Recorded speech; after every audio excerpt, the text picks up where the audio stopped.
Iniciamos agora, então, o segundo grande passo desse trabalho, que vai ter 4 passos distintos, segundo a metodologia aristotélica e de Capra.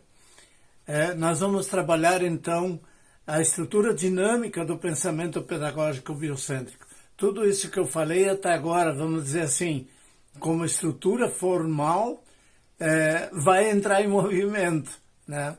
É claro que as coisas, na realidade, elas são integradas, mas para podermos criar uma compreensão da realidade é bom fazer esses passos. Então, agora nós vamos ver tudo isso em ação. Vamos ver a estrutura dinâmica do pensamento biocêntrico. Então, a dinâmica propriamente do pensamento pedagógico biocêntrico, da afetividade na educação, na biodança, ela é uma dinâmica de nível afetivo, onde há o desencadeamento dos processos vivos de organização da relação afetiva, né? Em rede, isso sempre em rede. Os processos pelos quais a afetividade se realiza. Então, é a coisa acontecendo por si. É a realização dinâmica do padrão de organização na essência viva das relações de afeto, consigo, com o outro, com o cosmos. Veja bem, é a realização dinâmica, então, desse padrão de organização que nós acabamos de ver nas partes anteriores, na parte inicial. Os sistemas vivos são sistemas orgânicos, são sistemas cognitivos, segundo o Capra, onde o processo de cognição está intimamente ligado ao padrão de autopoiese. Então, o processo cognitivo que acontece na vivência do afeto, do instinto, da emoção, do sentimento, ele acontece de forma muito íntima ligada ao padrão de autopoiese, ao padrão de acontecer, de ser, de vir a ser. Então, por isso, essa é a parte dinâmica da estrutura do conhecimento pedagógico biocêntrico. O sistema cognitivo é ligado ao padrão de autoprodução do ser humano, né? Então, há um alto padrão, há um sistema de autoprodução, né, que está inserido nesse padrão humano. O padrão humano é aquilo que a nossa forma, o nosso modo de ser, a nossa essência, essa semente humana tem como perspectiva, né? Então, o conhecimento está ligado a esse processo de autopoiese, a reprodução biológica e, na essência as relações afetivas, portanto. E também a dinâmica que os alimentos sustentam a vida biológica. O afeto nutre a existência do ser humano, tanto espiritual como orgânico, né? O processo, né? No processo, o padrão em rede desse processo é considerado imaterial, né? Então, como é que a gente pode dizer? É difícil de identificar, mas existe um padrão dentro dessa nossa essência originária, né, dessa forma de ser, que é um padrão em rede, tá? Que é considerado imaterial. A afetividade aí, como um processo, é uma dinâmica viva, presente e relacional do afeto, quando ocorre a conexão com a realidade no fluxo da vida. Então, a afetividade, na verdade, quando ela acontece como um processo vivo, dinâmico, presente e relacional, ele acontece na conexão com a realidade e no movimento da vida, no acontecer da vida.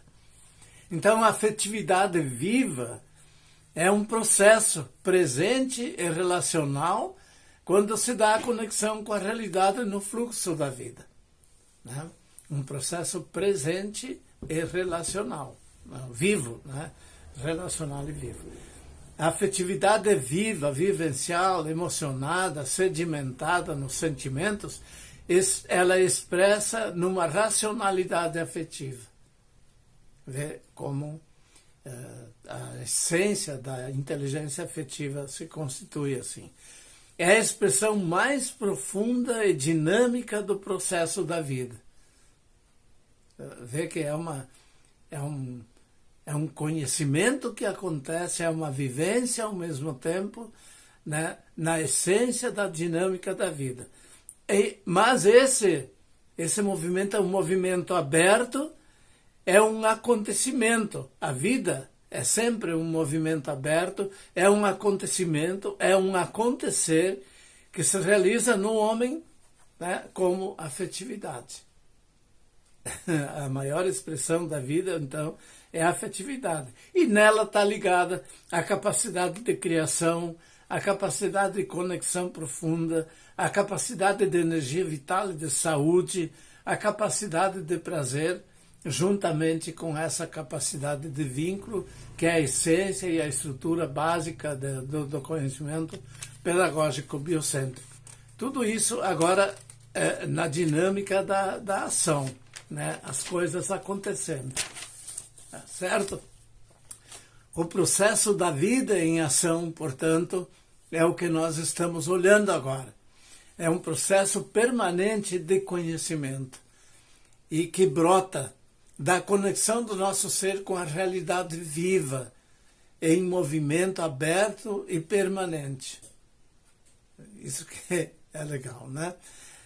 Os sentidos nos conectam com a realidade que mobiliza pelo gostar e pelo rechaçar.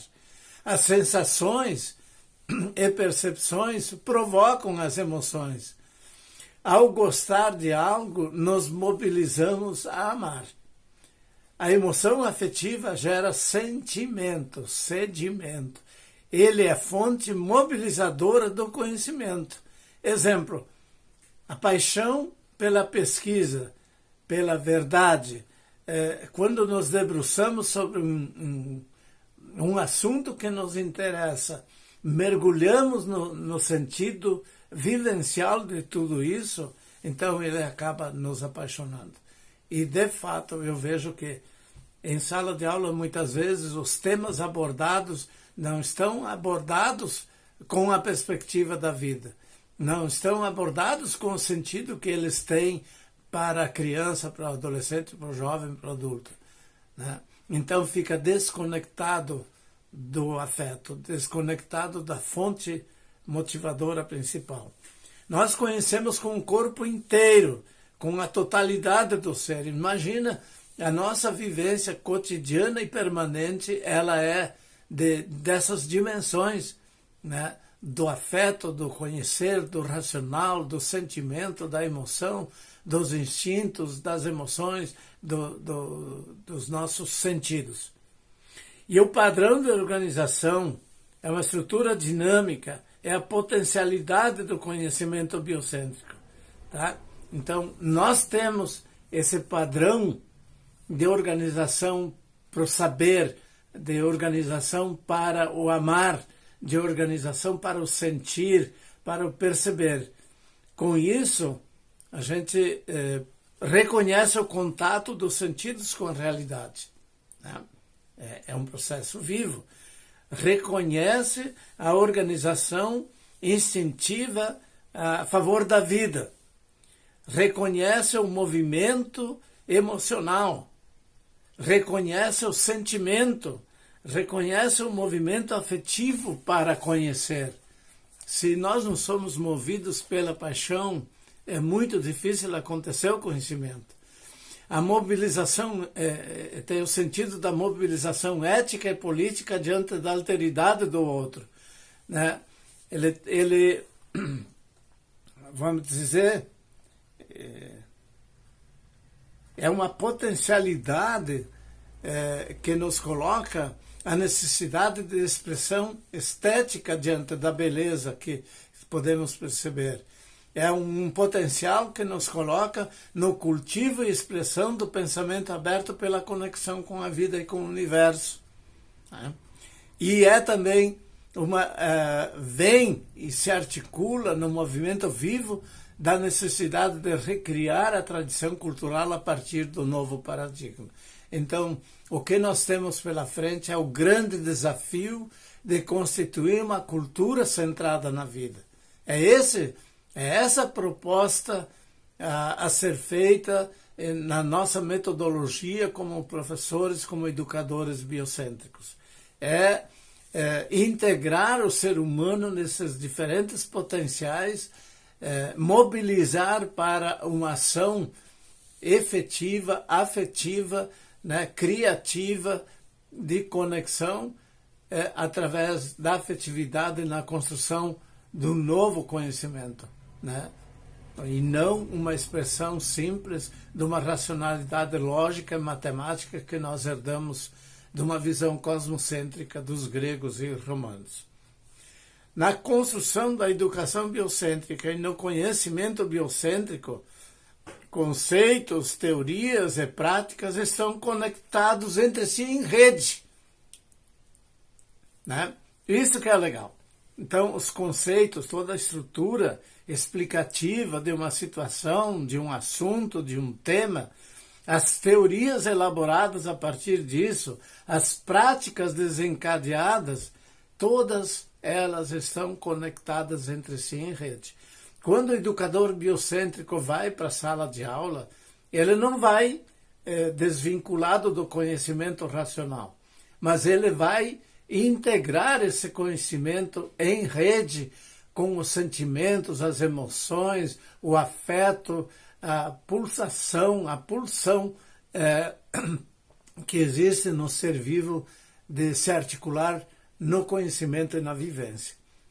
Então, conceitos, teorias e práticas estão conectados entre si em rede, né?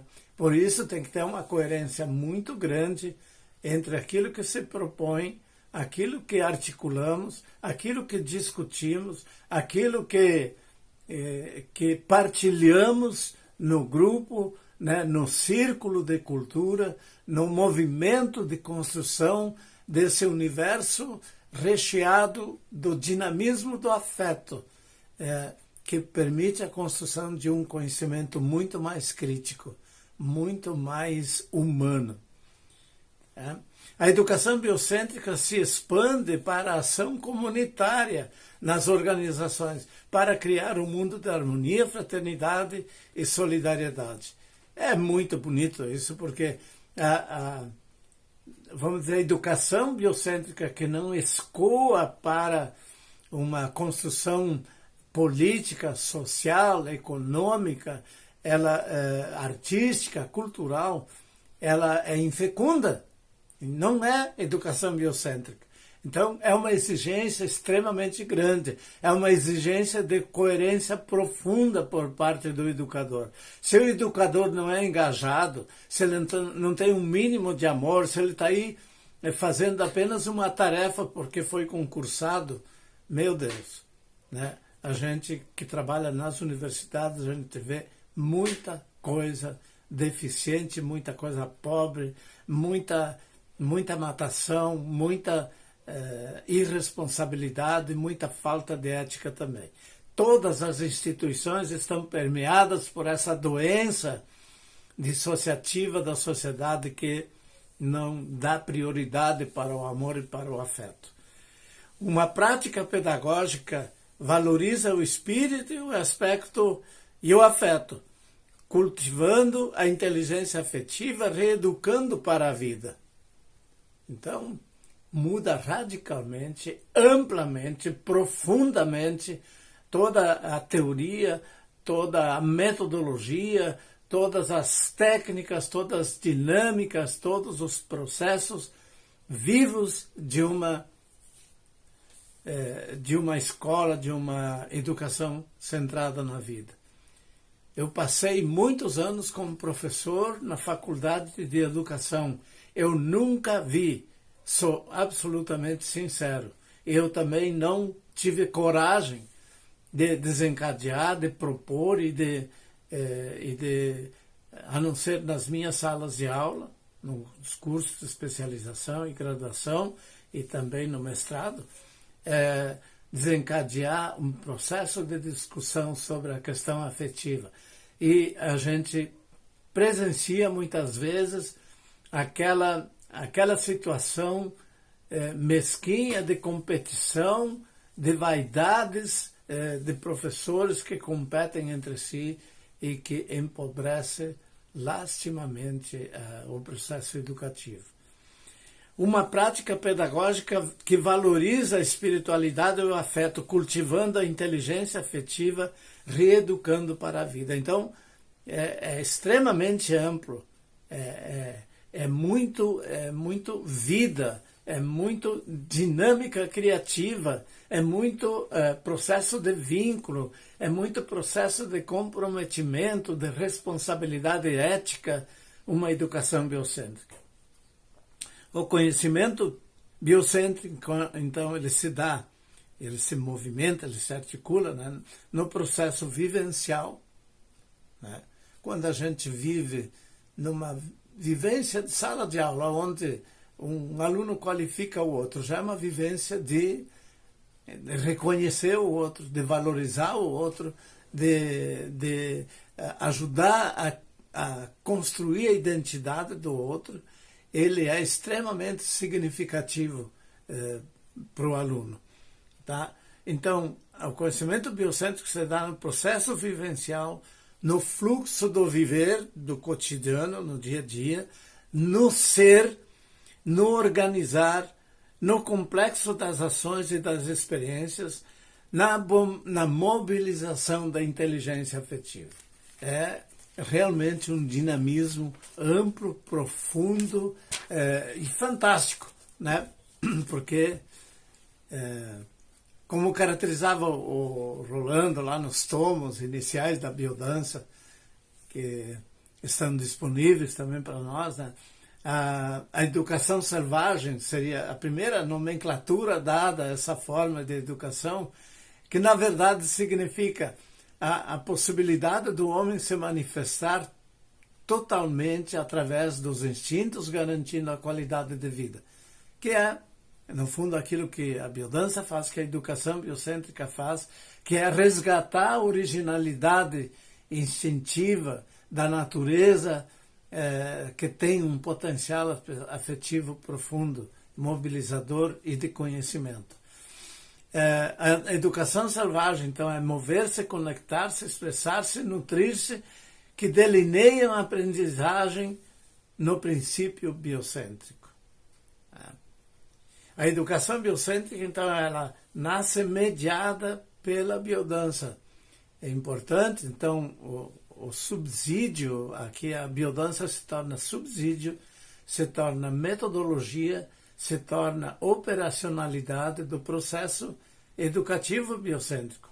A construção do conhecimento crítico e da conscientização é fundamental na discussão de grupo, na partilha das vivências, das experiências, do permanente questionamento crítico, na construção da conquista da verdade e da mobilização das pessoas a partir de suas vivências e experiências.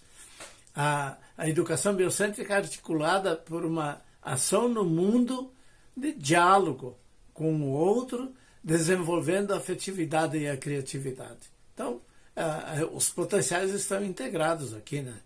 E porque não vai faltar um momento que você, no meio de uma articulação política tão forte que é a construção do conhecimento crítico da realidade, não venha também a experiência da beleza de tudo isso, da beleza do ser humano que se expressa, né? Da beleza contagiosa e poética que nós vivenciamos no encontro com o outro.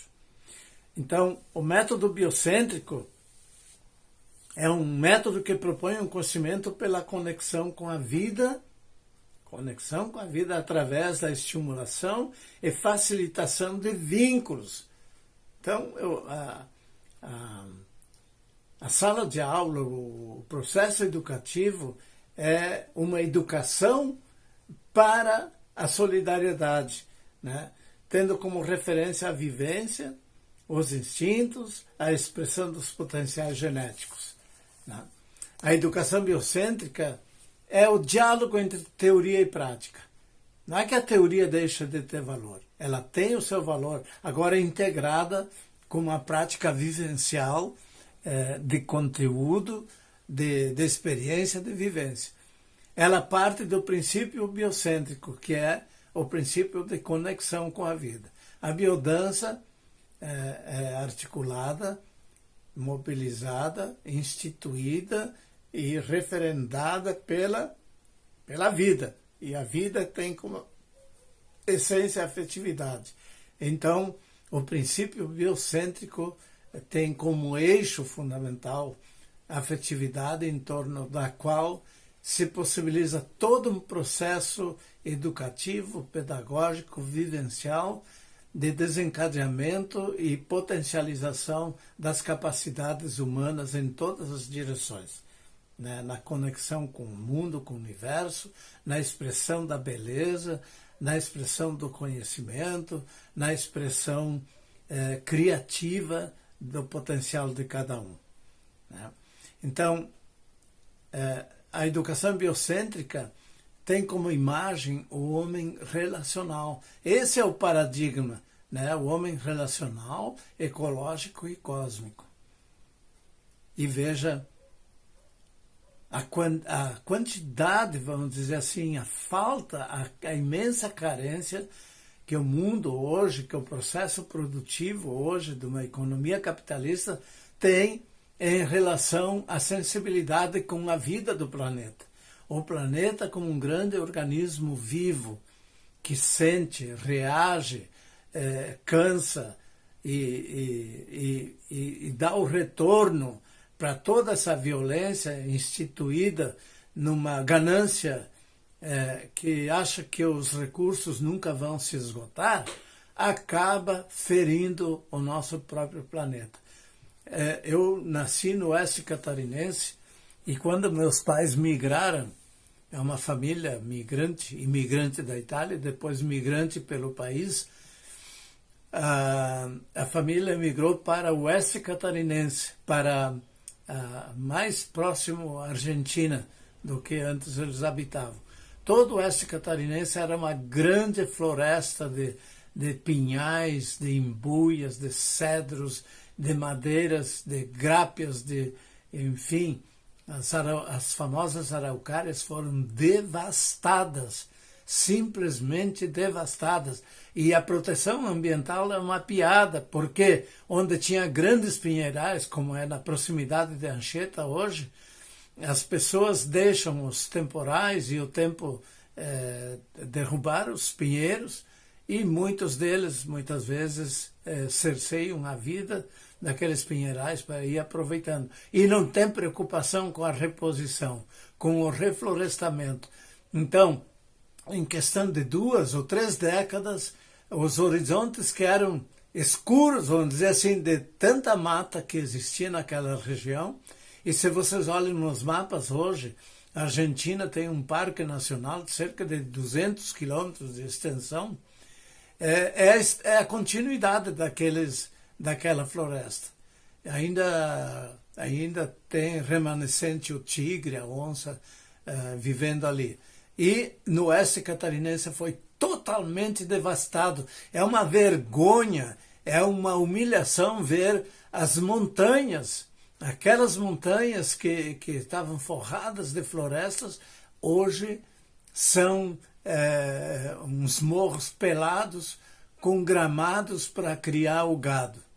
Então, se desrespeita as matas ciliares, se derruba tudo. Aqui, onde eu moro, no sul do Rio Grande do Sul, permanentemente a gente vê, em função do plantio do soja, dessa monocultura devastadora hoje, as pessoas acabando com as matas ciliares, né? Acabando com as faixas de mata à volta dos rios. Então, está faltando uma educação, né, que eduque desde pequeno a respeitar e amar a natureza, né? No meu sítiozinho aqui de 2 hectares, eu já plantei mais de 2.000 árvores frutíferas, chás e frutos de todo gênero, árvores para a produção de lenha. Transformei completamente esse sítio. Tem uma boa horta orgânica, tem o açude, onde crio alguns peixes, e tenho as árvores que vão sendo substituídas para a produção do fogo que está aceso aqui dentro de casa nesse frio de hoje, né?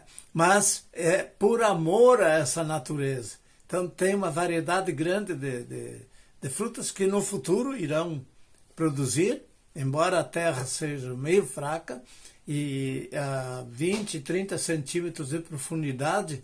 A nossa terra aqui é constituída de um rochedo que os blocos de rocha às vezes têm mais de 50 metros de espessura, né? Monolíticos assim. Então é uma região típica, muito bonita em termos de paisagem, mas muito judiada.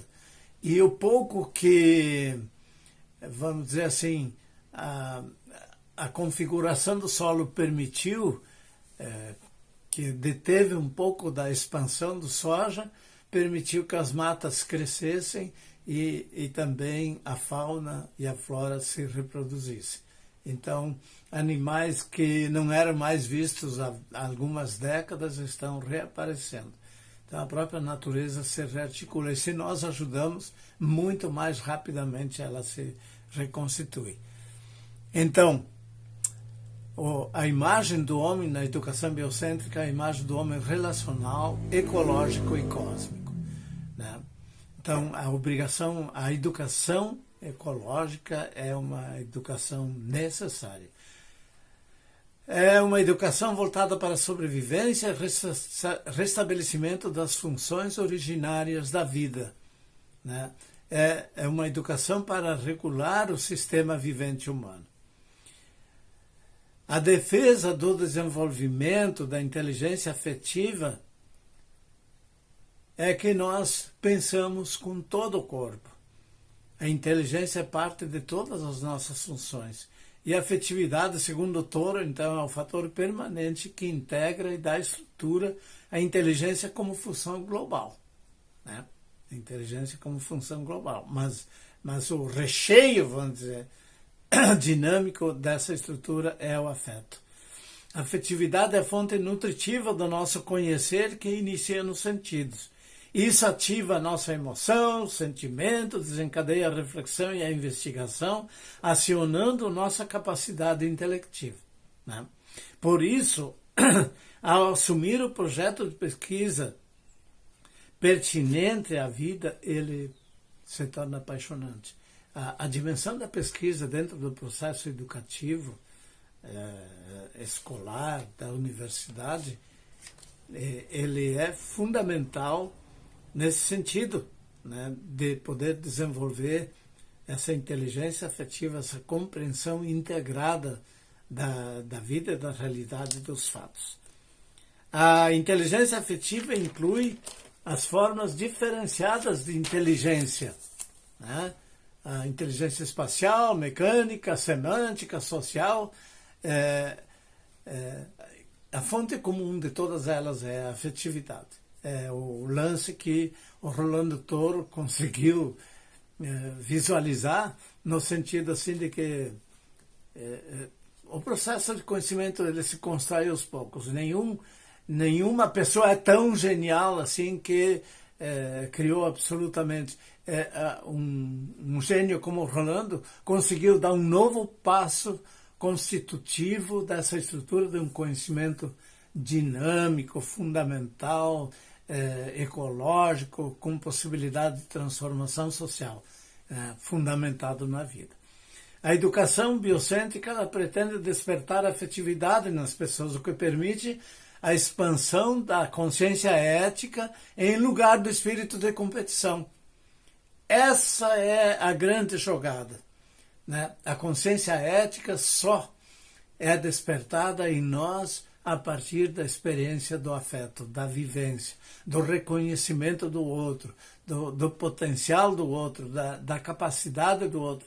Nós não somos no universo sem o outro. E nós não somos soma de coisas, nós somos a integração complexa desses potenciais que nos fazem muito maiores quando estamos em comunidade, né? As coisas se multiplicam nos seus potenciais. A cultura aprofunda a dissociação afetiva, inibindo a capacidade de compreensão e amor. A nossa cultura é estruturada em cima da competição, né? Ela empobrece. Por isso, para os alunos, e a gente sabe disso, muitas vezes a escola se torna enfadonha, se torna repulsiva, se torna repressiva, se torna objeto de manipulação dos caprichos de professores, de diretores ou diretoras que, ao assumir um pouquinho do poder, manifestam as unhas, né? Manifestam o verdadeiro caráter. É verdade aquilo que se diz, queres conhecer alguém? Dá-lhe o poder. Então, mas nesse sentido, porque não existe articulação de amor afetiva numa metodologia diferenciada, é impossível reconhecer o valor do outro. Nossa cultura reprime profundamente a afetividade e a construção do saber fica seriamente comprometida. É evidente. O método da educação biocêntrica, dar atenção, qualificação, cuidado ao aluno ou grupo com dificuldade afetiva, provoca alegria, entusiasmo, respeito e engajamento do educando na construção de um conhecimento engajado, transformador e integrado. Então, não tem outra fonte de motivação. E não tem outra fonte fundamental para a autoridade do professor em aula. No sistema de dominação, a autoridade do professor é de cima para baixo, é de se impor, é de calar, é de manipular, é de avaliar numericamente os alunos, né? Quando, na verdade, o processo avaliativo deve nascer dessa discussão integrada, solidária, coordenada, do próprio grupo que reflete, que discute, que aprofunda e que constrói o saber a partir dessa vivência. Professor com relação afetiva integrada e em rede com um grupo é a fonte da sua autoridade, né? Baseada na força do amor e da integração. Eu tive uma experiência pessoal nesse sentido, porque eu fui criado num sistema de educação bancária, de educação onde a minha professora primária era parente minha, inclusive com o mesmo sobrenome, muito dedicada aos seus alunos, etc. Morreu como uma professora que viveu da educação. Mas a concepção dela era que a autoridade dela se mantinha com a vara de marmelo, né? Que quando era sapecada no fogo, né, murcha, ela se tornava um instrumento de repressão muito forte.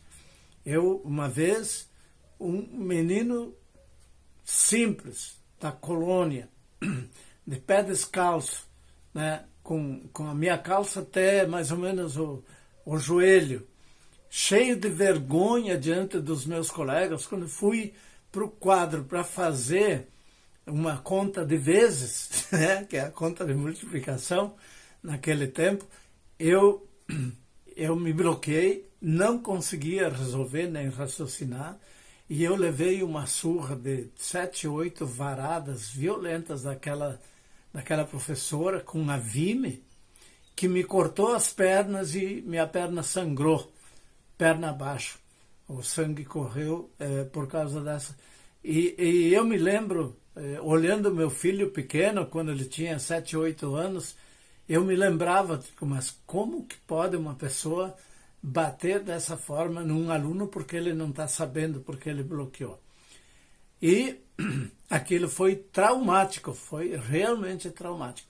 era a forma dela entender, e eu acho que no fundo ela gostava da gente. Só que era o jeito de entender a metodologia de ensino que a pessoa incorporava, né? Eu não passei pelo castigo de ajoelhar em grão de milho, mas essa repreensão eu levei.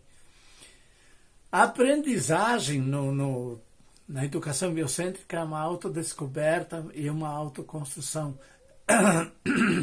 Mas ela vem acompanhada pela expressão das emoções integradas através da música e do movimento. Então, numa educação biocêntrica, numa sala de aula, se promove o processo de integração afetiva, viva, existencial, qualificadora, mobilizadora, à medida que também, com o mesmo espírito de cooperação, se constrói o saber. Tá? A criatividade é a expressão da emoção estética, em conexão com a profundidade do ser que se revela. É impossível a gente não se emocionar, vou dizer, com um conhecimento mais profundo, seja da nossa ancestralidade, seja da nossa própria história, da nossa cultura, né? Nós gostamos da nossa história regional, nós nos identificamos com ela, né? Então, a expressão estética da emoção estética, quando a gente chega à profundidade do ser, é uma exigência, é uma necessidade, né? Então, essa dimensão da criatividade realmente é uma exigência do instinto humano, de expressar essa beleza que você conectou através do saber. Eu lembro que quando fiz a minha tese de doutorado, que tem 580 páginas, mais ou menos, fora os outros 2 volumes com os depoimentos dos filhos, netos e bisnetos de escravos que foram filhos de criação, eu coloquei uma só frase simbólica no meio da tese, onde eu dizia assim, que os sentimentos dos ex-escravos, dos descendentes, era semelhante às brasas, estava aceso aquele sofrimento dentro deles, semelhante às brasas encobertas pelas cinzas. Usei uma frase um pouco poética assim, e foi exatamente aquela frase que o orientador destacou no momento da avaliação da tese de doutorado. Foi muito interessante, né? Depois eu vou concluir essa parte aqui com a leitura de uma expressão poética que eu procurei criar aqui. A articulação no conhecimento biocêntrico se dá pela vinculação com o meio, com o outro, consigo e com a natureza. Então não existe, vamos dizer, a realização, a dinamização, o acontecer do conhecimento biocêntrico sem essa vinculação nossa, né? Trata-se de ultrapassar a objetividade moderna e seu antropocentrismo, que tudo reduz à propriedade individualista e competitiva. De novo, né? Isso aí é super importante. A mais ampla forma de acesso ao saber é o cultivo de rituais de vínculo. Olha como metodologicamente isso é fundamental. Professor, você vai para a aula, trabalha com essa construção de conexão, com essa construção de vínculo, com essa construção da qualificação, da percepção de si mesmo, do outro, da totalidade, através da vivência do afeto. Aí você já tem a essência, o dinamismo para chegar ao conhecimento. Outro movimento metodológico biocêntrico é o despertar o espírito de solidariedade e convivência amorosa pela conscientização que brota dos gestos amorosos, vivências afetivas, cultivo da solidariedade. A sala de aula deve ser e pode ser o lugar da vivência do amor, do despertar da alegria, do despertar da vitalidade, do despertar da sanidade, do desenvolvimento da capacidade poética, da capacidade de conexão com o outro, né? O respeito só se fundamenta na conexão profunda com o outro. A educação, então, passa a ser cooperação com o processo básico de socialização do educando, né? Esse é o objetivo, essa perspectiva de um professor biocêntrico, alimentada pela sua capacidade de amor com os alunos, é que vai permitir a construção de um conhecimento crítico, solidário, transformador. O amor passa a ser a fonte de religação com a vida pelo exercício e desenvolvimento da afetividade, né? Viver é conhecer, conhecer é viver. Isso Maturana e Varela chamavam de autopoiese, né? Esse processo integrado, esse movimento vivo. A relação professor-aluno, de respeito, cuidado, orientados pela interação orientada pela consciência ética. De novo, então, o fundamento para a ação pedagógica é a profundidade ética do teu projeto, da tua atitude, do teu movimento, do teu processo de articulação. E isso inclui, minha gente, um conhecimento profundo, amplo, muitas leituras e muita capacidade de compreensão da estrutura do nosso sistema vigente, né? Então, as relações horizontais, circulares, em rede, em cooperação na construção do conhecimento é a essência da educação biocêntrica. Cooperação afetiva e aprendizagem mútua. Então, vê que é, de fato, um convite à essência da vida numa sala de aula. E tem que romper o medo de se aproximar do outro. Como eu tinha dito, e volto ao assunto, eu fui educado numa educação bancária, autoritária, e quando eu comecei a ser professor universitário, eu lembro que por medo interno, por insegurança, eu me tornava autoritário e me impunha aos alunos, tanto no processo metodológico como na avaliação, né? Tem pessoas que lembram até hoje desse momento, já passaram 30 e tantos anos.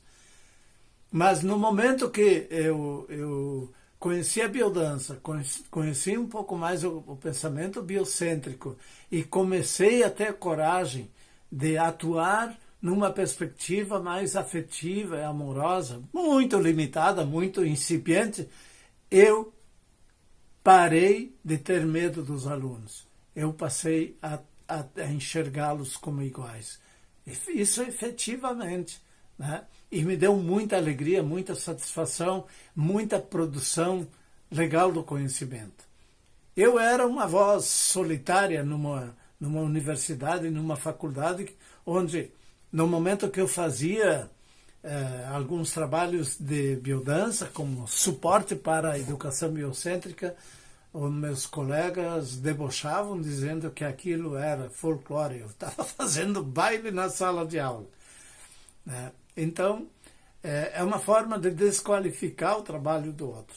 E como eu disse, eu nunca vi na nossa faculdade uma discussão séria sobre o problema das relações, que eram muito...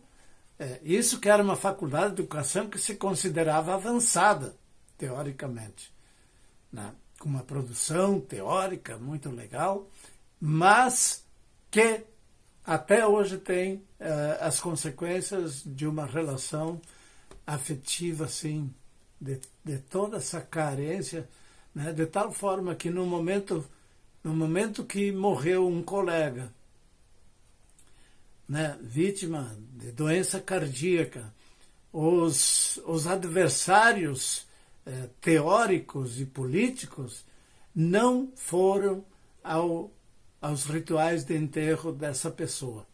Não foram se despedir dessa pessoa. Então, causa isso que são pessoas que se dizem críticas e conscientes e tiveram essa atitude. Então, na hora do pega para capar, realmente a pessoa mostra o que ela é.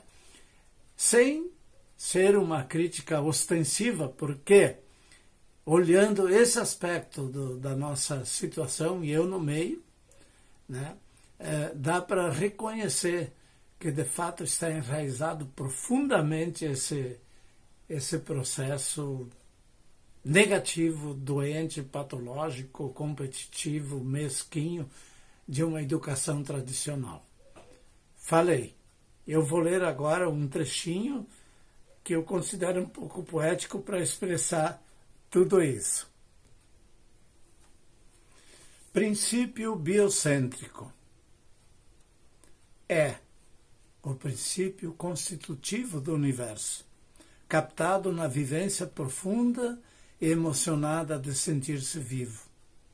O cosmos surgindo da vida, o tecer da teia da vida, entrelaçamento de nossas existências, experiência viva da força arrebatadora, o brotar de cada semente fluindo nos riachos, ocultando-se nos rochedos, iluminando o planeta. Princípio biocêntrico é a vida transbordando em nossos corações, perpassando nossos pensamentos, surgindo em nossas emoções, expandindo-se nos sentimentos. É sopro de liberdade, abraço terno da mãe em seu filho. É noite e a manhã que pulsam em nós. É movimento dançante das ondas oceânicas, a irrupção vulcânica e a brisa suave. Princípio do pensamento centrado na vida. Princípio da criação do universo. Princípio da formação de cada ser vivo. Referência do pensamento ético. Inspiração e integração estética. Princípio da expressão criativa. Princípio que move o desejo e premia com o prazer. Expressão da vida em ação e repouso. Princípio que move a realidade. Princípio de integração e harmonização. Princípio de nutrição, de proteção, de contato e de vínculo. Princípio da produção e da transformação da natureza. Princípio de articulação política do poder do amor, da democracia, que integra decisão e identidade. Princípio que une razão e coração, conhecimento e sentimento. Princípio do masculino e do feminino em ação. Princípio da recriação e de expressão do belo em cada ser. Percepção sensível da sacralidade da vida.